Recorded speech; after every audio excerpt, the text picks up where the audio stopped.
This is me. Hi. While I consider myself a fan of every form of strength training, for years I've obsessively followed the journeys of Courtney Dauwalter, David Goggins, and Kilian Jornet. I've watched their record-breaking, jaw-dropping feats of endurance with envy, mainly because I had long given up my dreams of running an ultramarathon nearly 10 years ago. That is until this year, when I decided to go from knuckle dragger, bicep curler to long distance runner in 5 months. This is the story of how I did that. I was not born to be the cross-country all-star who began trail running the moment they emerged from the womb.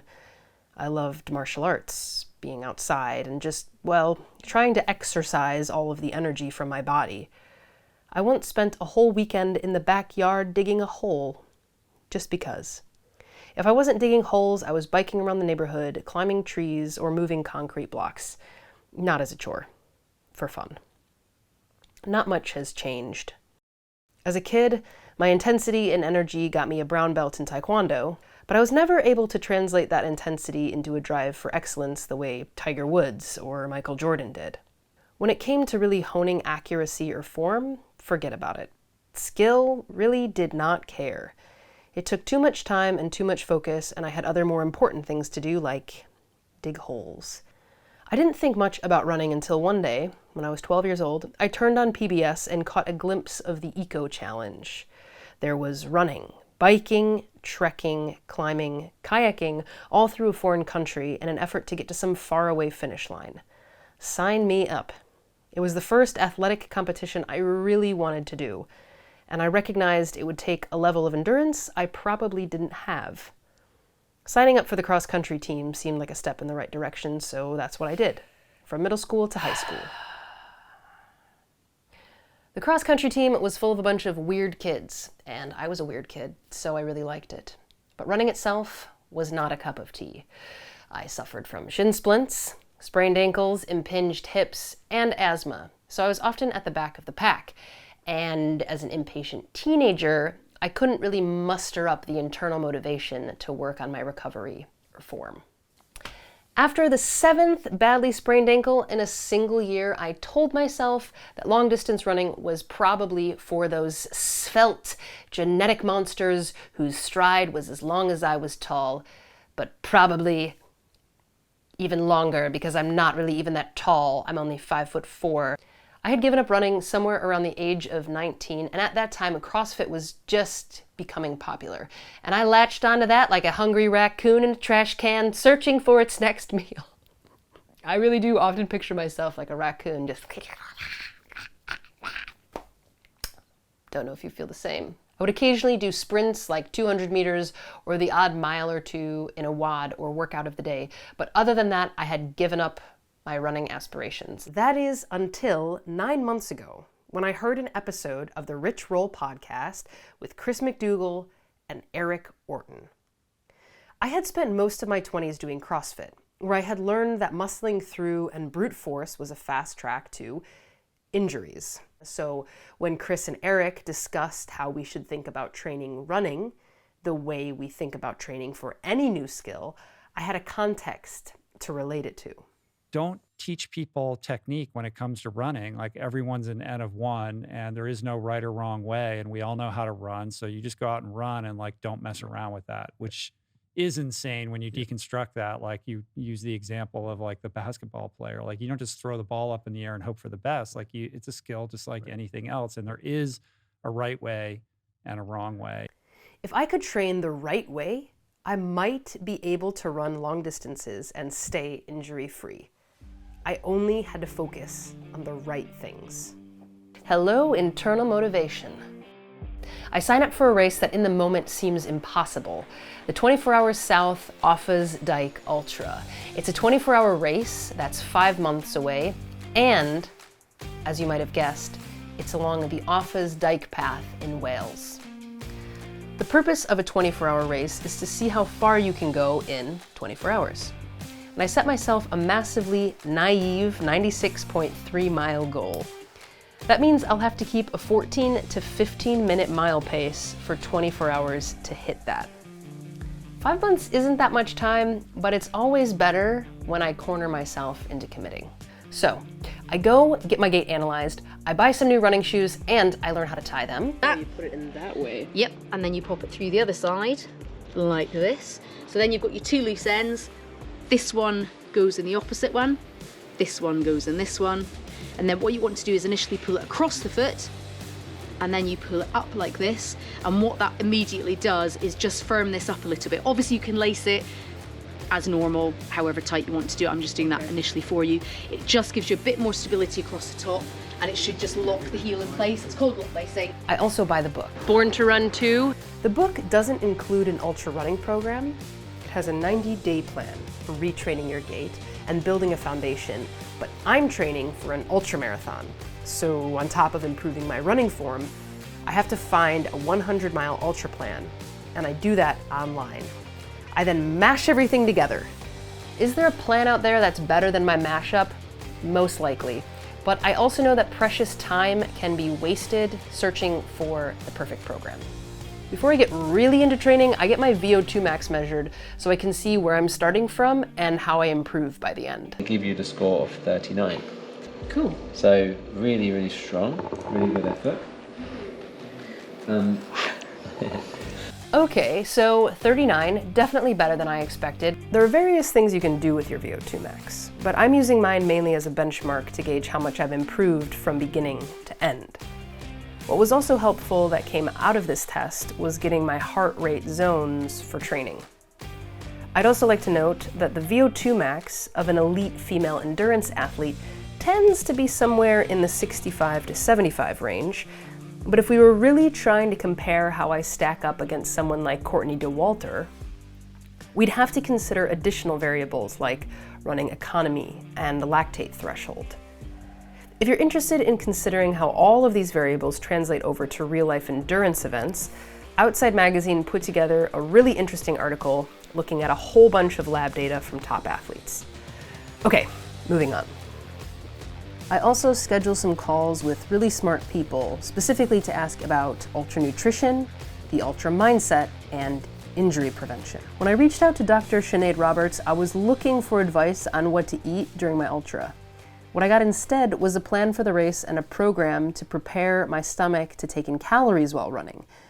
As you might guess, I was really glad that I had this talk with Dr. Roberts early on in my training process.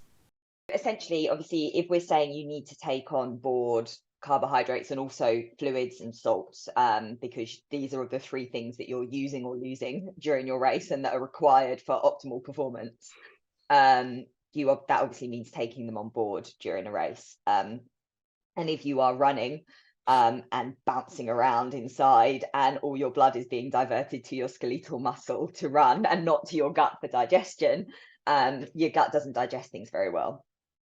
And so obviously that either, if you take on board a lot or more than your gut can handle and it can't digest it, you're just going to throw up or run to the bathroom, or have severe stomach cramps, or all three.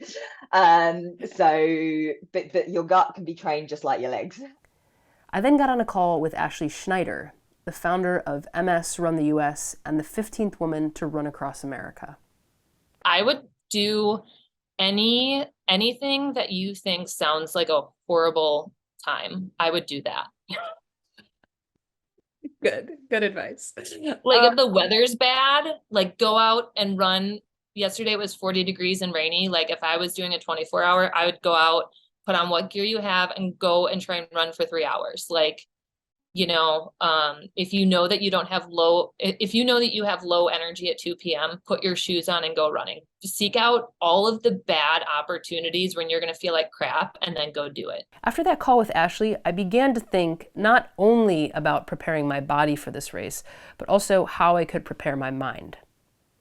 The worst part about it, actually, not surprisingly, was that I was listening to a playlist and a country song came on, and it was horrendous.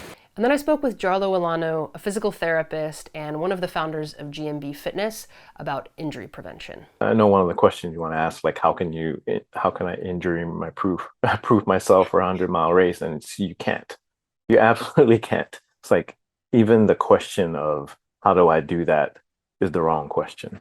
And it's a capacity thing. So I think of it more as capacity for load, capacity for ongoing load.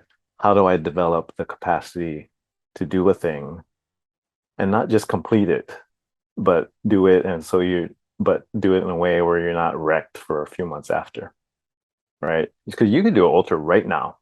You know what I mean? But then how the rest of your January and February are going to be? You're gonna fuck yourself up, right? The conversations I have with all these people remind me of an article from Farnham Street. Avoiding stupidity is easier than seeking brilliance. It's such a great title. It's such a great title for an article. To quote the article, we often focus on trying to be brilliant, yet many great people get far more mileage out of avoiding making stupid mistakes. Amateurs win the game when their opponent loses points. Experts win the game by gaining points. To successfully get to race day injury-free, I would have to avoid stupidity and stack the easy points. That's how I came to understand Jarlow's build capacity rule and the advice from Ashley and Dr. Roberts. So, I started looking for opportunities to avoid stupidity, which is a lot more difficult than it sounds, especially if you know me. Anyways, when I would climb on my active recovery days, I wouldn't push myself super hard. And when I started to get consistent pain in my IT band, I decided to fork out the cash and go see a physical therapist. Avoid stupidity! Sort of. At that IT band appointment, Dr. Hall suggests my whole plan to train for an ultra in 5 months may be, well, a little stupid. Of course, he doesn't say that outright, but he points out that in an ideal world, we'd have more time. Injuries can, of course, be caused by ramping things up too quickly. A lot of musculoskeletal problems, if you kind of just put a pie chart of a musculoskeletal problem and go, what's caused this? Yeah. There might be a big chunk that's like, I'm probably running more than if I was to design a perfect training program for an ultra, Yeah. it might not look like that. No, it definitely wouldn't. Definitely wouldn't look like that. Trying to be diplomatic. No. So, you might go, well, a big chunk of my pie chart that makes up my problem is maybe I didn't give myself long enough to build up to the volume I'm doing. Totally. And that might be one chunk. All I can do is chuckle and take away some solid exercises and approaches for rehab. And as the youths say, YOLO. Youths, do you still say that anymore? Probably not.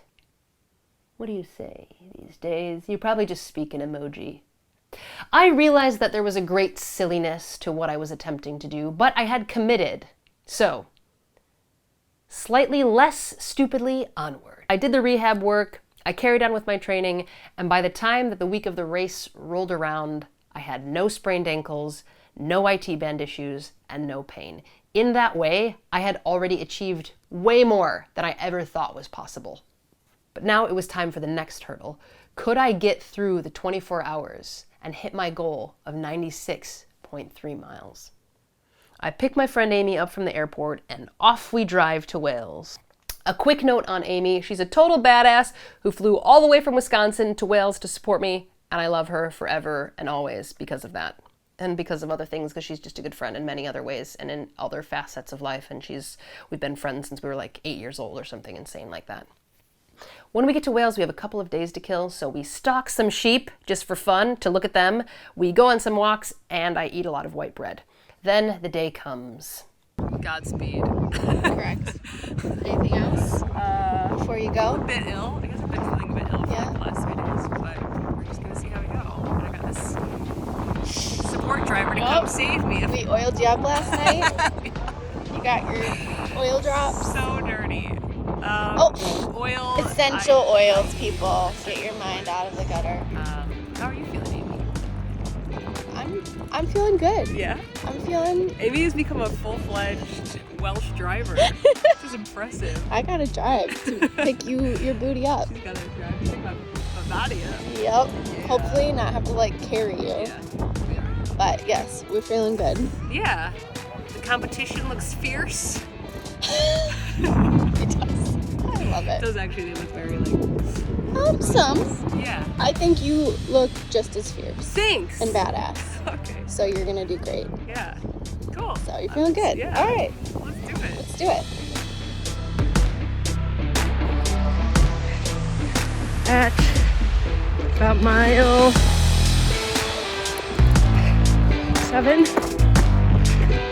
at the 10-mile mark, got 70 or 80 miles left, or 60, I don't know, TBD, and we're at 2 hours, 35 minutes. I've made it about 18 miles. This is pretty amazing. What you think?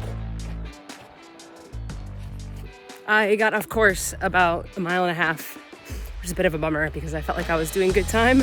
It was a really silly mistake too. I came out of the first checkpoint and went down the road. And luckily a support driver came along and said, you're going the wrong way. So I managed to get back on the path. So I think now I'm about 30-ish minutes behind. Yeah, but onward we go, and the view is brill, and it's a sunny day, and I can't really complain, can I? Sun's going down. I'm honestly struggling a little bit. The dusk comes, the sheet ba, and the sunset is like an orange slowly unpeeling itself. And then I stop recording. I don't take out the camera again until this moment, at checkpoint 3. I decided to call it in. So, what happened? Well, other than my fashion sense slowly deteriorating even more, after the second checkpoint around 11 p.m., I began to feel in my legs and feet what I can only describe as an intense, heavy swollenness. I should also mention that by the time I got to the second checkpoint, my distance goals had changed from 96.3 miles to get through the 24 hours. So, around midnight, when I meet a second race participant on the trail who is limping because of a knee injury, I welcome the company. We decide that we're going to travel together to the third checkpoint. And while this idea sounds good in theory, we really slowed down because we were in so much pain. And because we really slowed down, everything seemed to hurt even more. And because everything hurt, time seemed to go much slower. And like a strange loop, I did not know what came first, the pain or the slowly moving clock. Now, in this moment, did I become a newly minted Buddha who had been made holy through meditative suffering?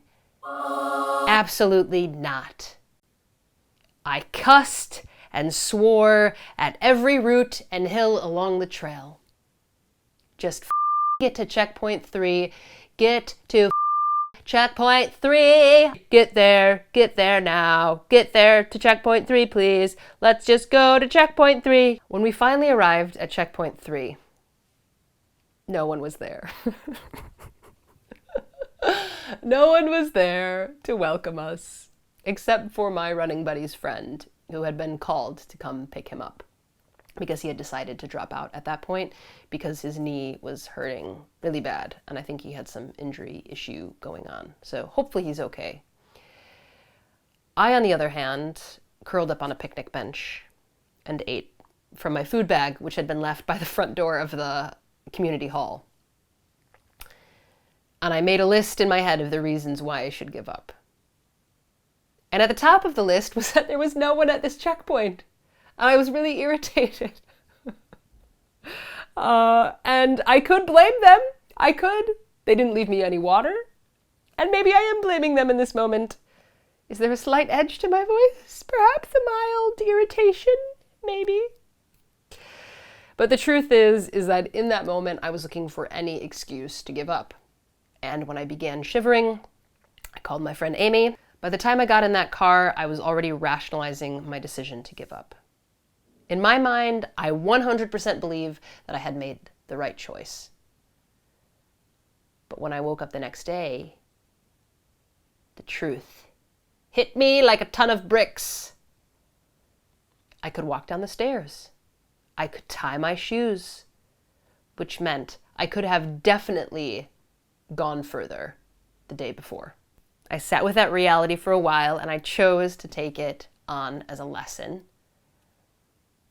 And you know what I did? I immediately signed up for another 24-hour race. Oh, gosh. And this race is called Endure 24. And it's in just under a month's time. And I have one goal in mind. One goal I set that very day, which is I am going to do the 24 hours and I'm not going to drop out. I'm going to complete it. I don't even care how far I go. I don't care if I have to walk, run, crawl, whatever. I'm signing up for that race and I'm going to do it.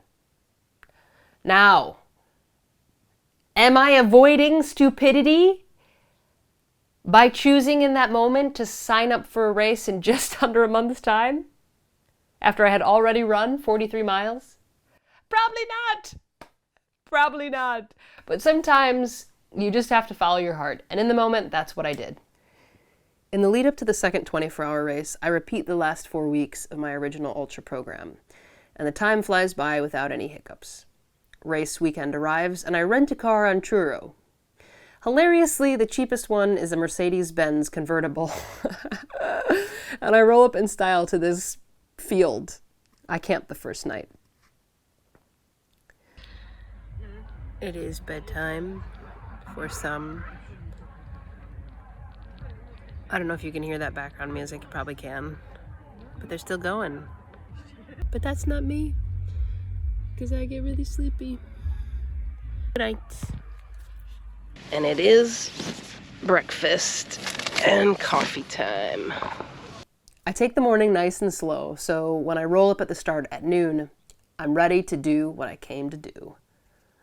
Run around in an 8-kilometer circle as many times as possible.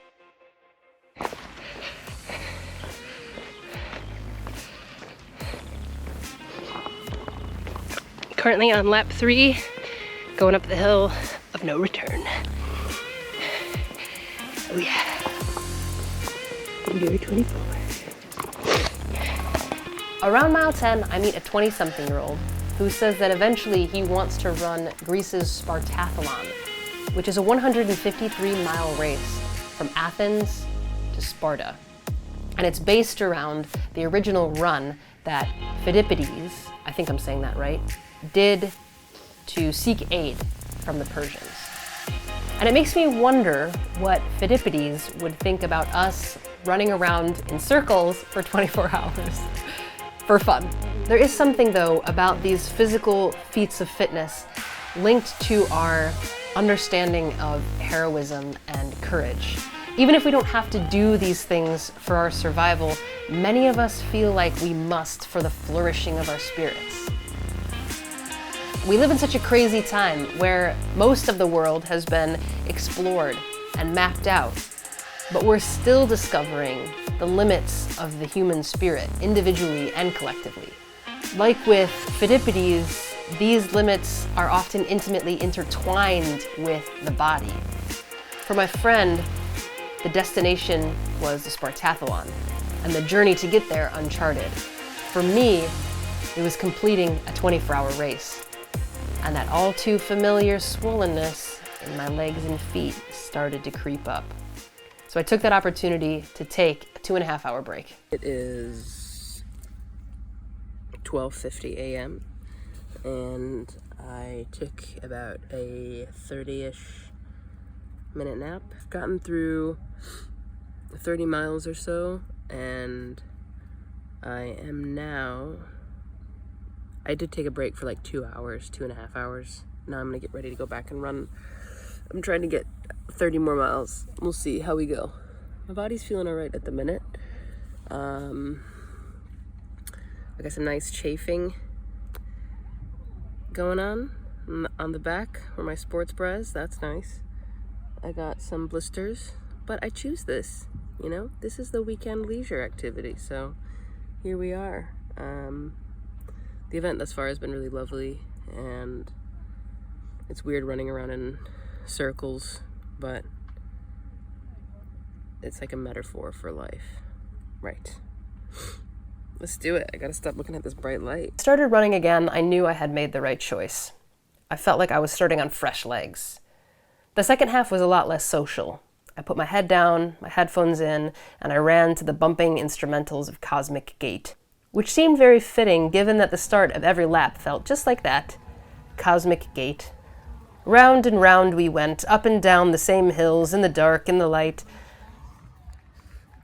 Before I knew it, I had hit mile 60, and I had just enough time to sneak in another lap to get to 65 miles. And I did.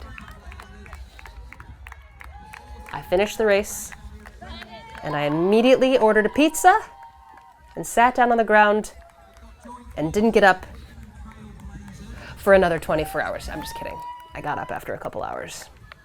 The realizations and pride would come much later. But in that moment, I was just incredibly happy.